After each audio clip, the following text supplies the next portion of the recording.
So let's have a look at what happens. And there's quite a few spirits here now listening to this. There weren't that as many just earlier, but there's now quite a few who have started listening.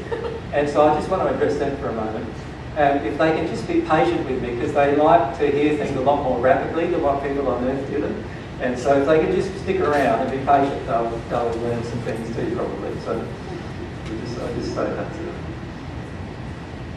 All right, let's look at what happens when you pass.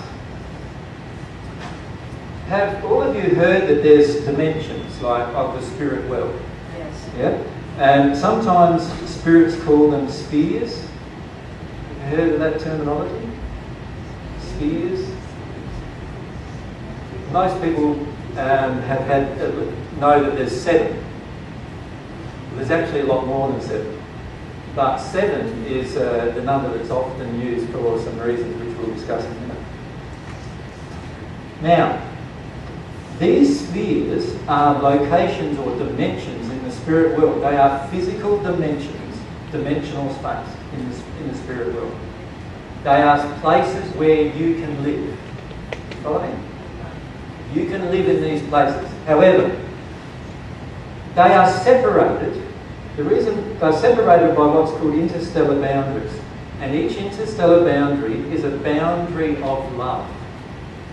In other words, to get from the first sphere into the second, or from the first dimension into the second, your soul needs to resonate at a certain frequency of love before you can make that transition. Follow me? That's why sometimes you hear the term vibrational. That term, vibration. What it is, just think about it as an emotion of love rather than vibration. Vibration gets all technical, right? If you think about it as an emotion of love, when an emotion of love exists within you that is in harmony with God's love, more harmonious with God's love, you can make the transition between the first and the second sphere.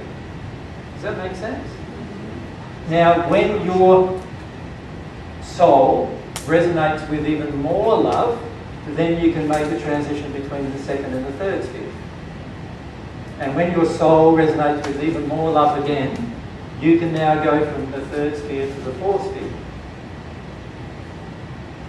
Right?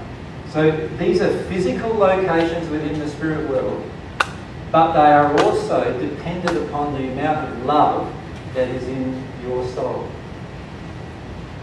Does that make sense? That's why almost every spirit who talks to you, if they are of any development higher than the first sphere, they will talk to you about developing in love. And the reason why is because they've learned that the only way to progress is actually to grow in love.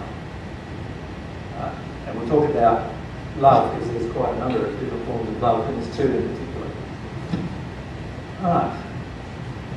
So, most people, when they pass from this world, pass into the first sphere. And the reason why is that most people have a very injured view of love, you could say, on the earth. And that's why most people pass into the third sphere. It's very rare for someone to pass into the second sphere, and almost non-existent until quite recently that people pass into the third. Now the reason why that is because most people on earth are not aware of what love really is. Because most of us have a damaged view of love too, right? Most of us think things are loving when they're not. And we'll talk about that tomorrow a lot more. So, we've got these spheres. And you can progress through these spheres while you are living here on earth. So, if your soul, if you decide that you want to develop your personal love, your love that comes from you, to an extent that you want to be as loving as you possibly can while you're here on earth, and you have a sincere desire to do that, what will happen is when you pass, you won't pass into the first sphere. You might pass into the second or the third or fourth, or it's even possible to pass into the seventh or even above there from the earth. Right? But to do it, you will need to learn everything you need to know about love. So you know how most people, when they talk today about metaphysics and spiritual things, they're so focused on all sorts of things like crystals and you know, all these physical apparatus, right? It's a much more simple than that. All you need to do is focus on love and develop yourself in love. And you will find that the power of your soul increases, and it increases exponentially as you progress through these spheres. And you can progress through these spheres on Earth, and all of a sudden you'll find one day you wake up and you'll be able to talk to spirits, and then and then you become, one day you wake up and you'll be able to see spirits. One day you'll wake up and you'll be able to heal yourself. And one day you'll wake up and you'll be able to heal everyone else. One day you'll be able to wake up and actually heal a limb if it's cut off, and actually grow it back. These things are all possible if you grow in love. And you can see on Earth, because these things are not generally known, nobody gets into that state. But it's all possible. Right? We've got all things possible. Right?